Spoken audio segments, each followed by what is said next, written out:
Ashamaa harka fuuni akkam jirtu hordoftoota chaanaala keenya Ogummaatu nageenyi keenya kabajaaf jaalalaa bakka jirtanitti isin haa qaqqabu jechaa kanneen chaanaala kanaaf haaraa taatan sabiskiraayib gochuun maatii nuuf ta'aa isiniin jenna. Egaan har'aa barnoota suphaa moobaayilii kutaa afuraffaa qabadheen isiniif dhufee kutaan afuraffaan barnoota keenyaa bilbila keenyatti akkamitti iskiriinii akka jijjiirru jechuudha. Bilbila xiqqaa tokkoo fi bilbila ismaartifoonii tokko Iteelii S32 isiniif qabadheen dhufee Iteelii kanarraa haa jammarru. Egaan jalqaba irratti buloona isaa ni hiikna. Buloona isaa hunda erga hiiknee booda baatirii keessaa ni baafna. Egaan kabarii isaa irraatii qas jennee qeensa keenyaan ni banna. Suuta jedhanii kabarii isaa irraatii baasuun nurraa eegama jechuudha.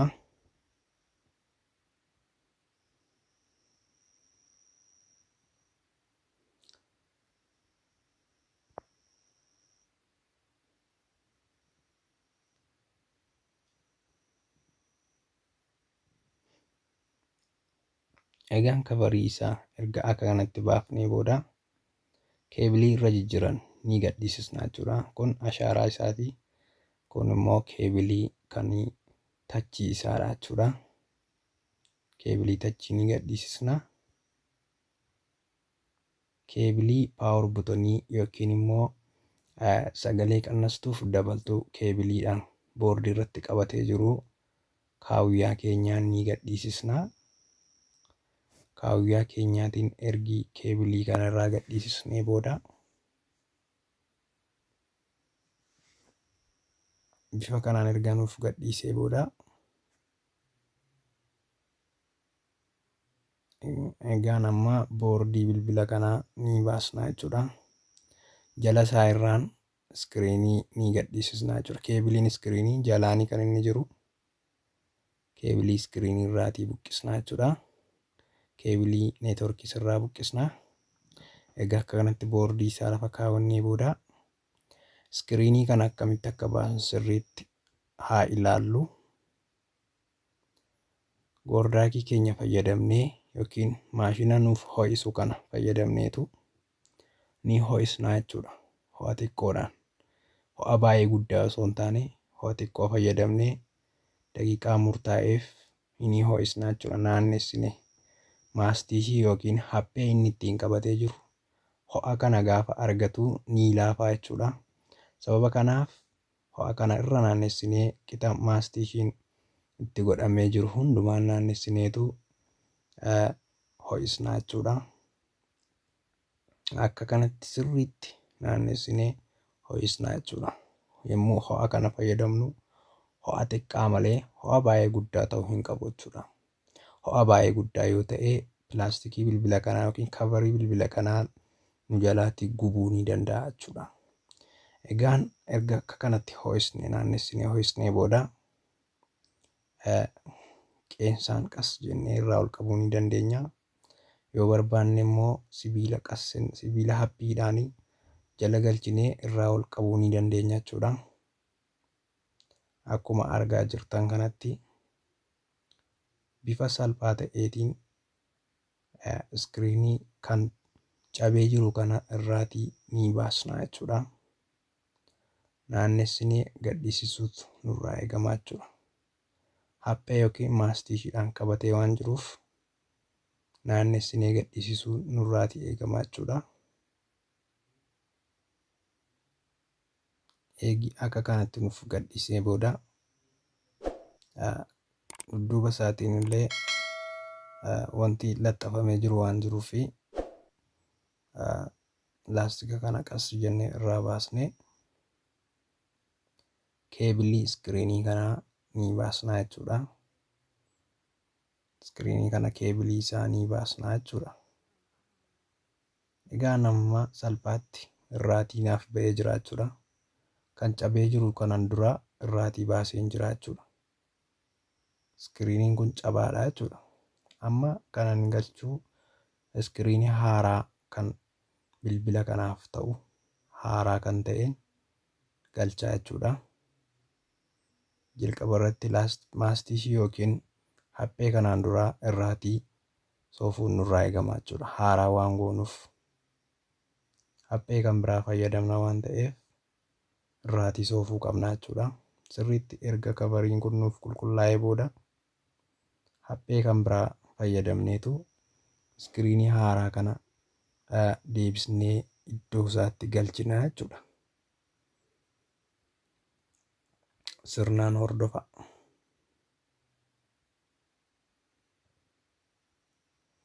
Egaan haphee kana fayyadamne jechuudha. Kun maastishiidha jechuudha. Yookiin hapheedha.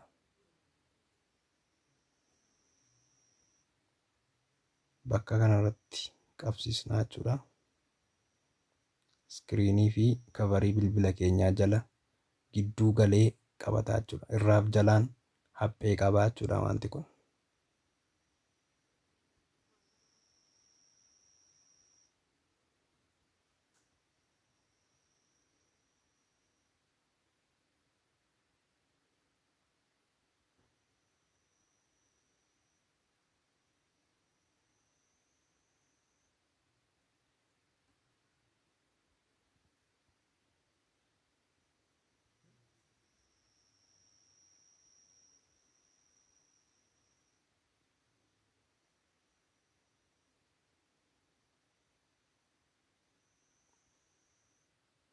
Haphee yookiin maastishii kana ergi akka kanatti qabsiifanneen booda naannessinee roga arfan irratti laxxabsiifachuu yookiin immoo qabsiifachuu qabna jechuudha.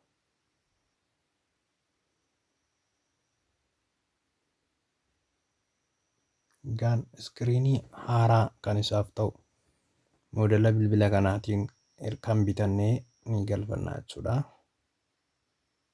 Jalqaba irratti haaraa waan ta'eef maastishii kanarraa hin baasnee hin ganna. Keebilii isaa qas jennee suuta jennee keessa dabarsuu qabna jechuudha. Keebilii kan chaarjiif boordii wal quunnamsiisullee asirraan qaba waan ta'eef suuta jennee galchuutu nurraa eegama jechuudha.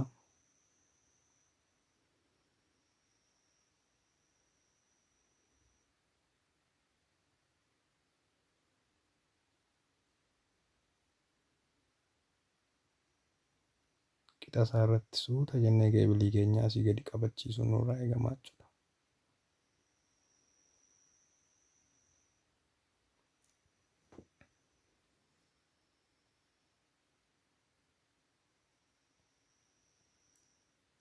Keebilii kan tachiisaallee achi keessa suuta jenneetu keessa dabarsachuu qabna jechuudha. Uraa isaaf taa'ee jiru keessa darbuutii qaba jechuudha. Erga akka kanatti qabsiisneen booda boordii bilbila keenyaa fuunee qixa isaarra yookiin immoo bakka isaatti ni galchina jechuudha. Boordii bilbila keenyaa bakka isaa irratti ni galchina. Egaan amma keebiloota irraa babbaasaa oollee keebilee neetworkii itti gochuun nurraa eegama. Kun keebilii neetworkiidha jechuudha. Qabsiisuu qabna jechuudha. Erga keebilii neetworkii qabsiisnee booda keebilii iskiriinii jalarraan suuta jennee qulfii isaatti qollofuuti qabna jechuudha.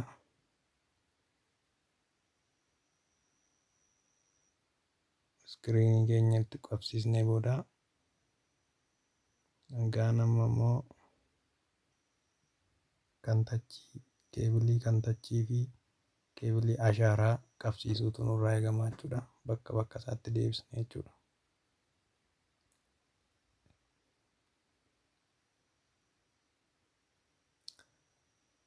Keebilii kan baakbutonii yookiin immoo qannastee dabaltuu fi oonii oofii sirriitti deebisnee fayyadamuutu nurraa eegama jechuudha. Kan sirarraa baasnee turre. Egaan amma sirriitti itti goggodhamee waan jiruuf kavarii isaa itti qadaaduu nan danda'a jechuudha. Mee amma gaa kavarii isaa erga naannessinee qabsiifanneen booda baatirii keenya galchinee yookiin immoo dhagaa galchineetu walumaan ni ilaallaa jechuudha. Walumaan kan ilaallu ta'a. Mee baatirii galchinee haa ilaallu.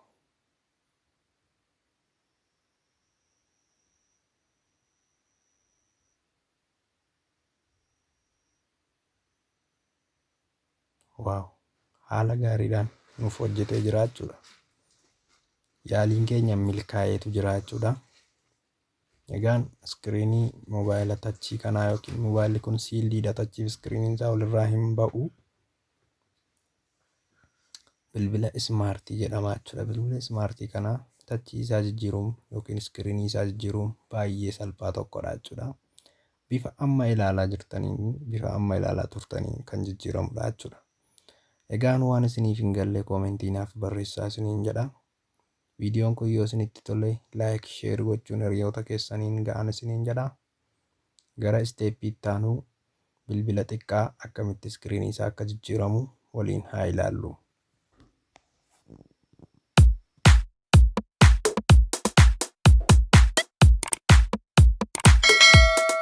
Egaan ammas walitti deebineetu jirra. Amma immoo kan waliin ilaallu kan bilbila xiqqaa iskiriiniin akkamitti akka jijjiiramudha.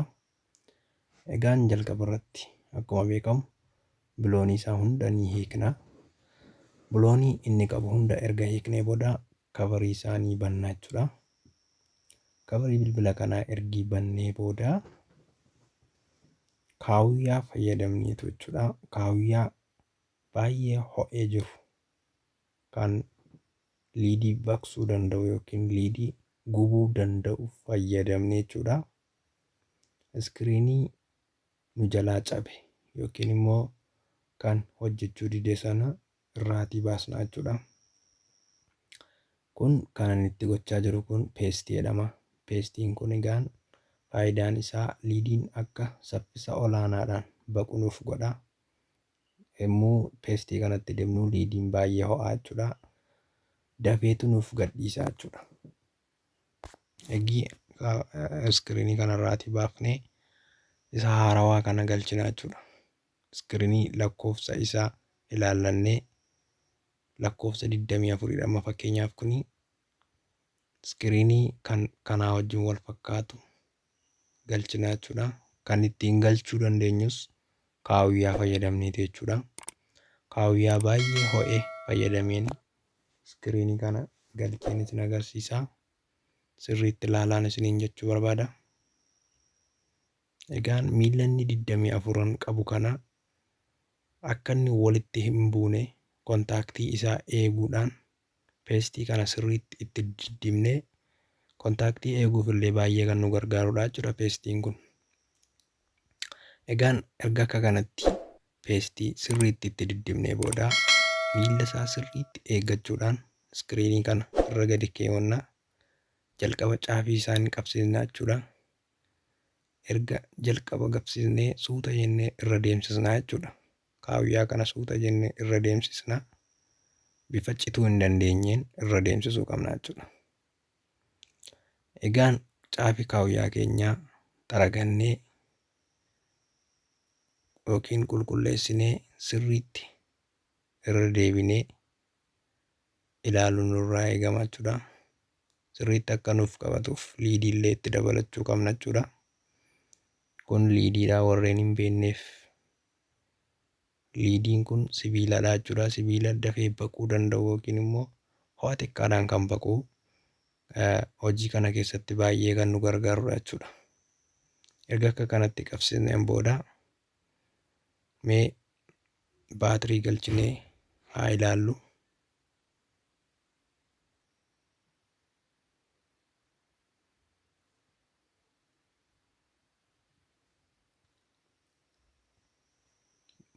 Bifa baay'ee namatti toluun nuuf sirraa'eera jechuudha. Paaswoordii qaba, lakkoofsa iccitii qaba jechuudha. Iskiriiniin kun hojjeteetu jira jechuudha. Milkoofnee jirra jechuudha kanas. Egaa iskiriinii jijjiiruun yookiin iskiriinii galchuun baay'ee salphaa tokkodha jechuudha. Barnoonni keenya har'aaf qabadhee isiniif dhufee kutaan 4ffaan kana fakkaata ture.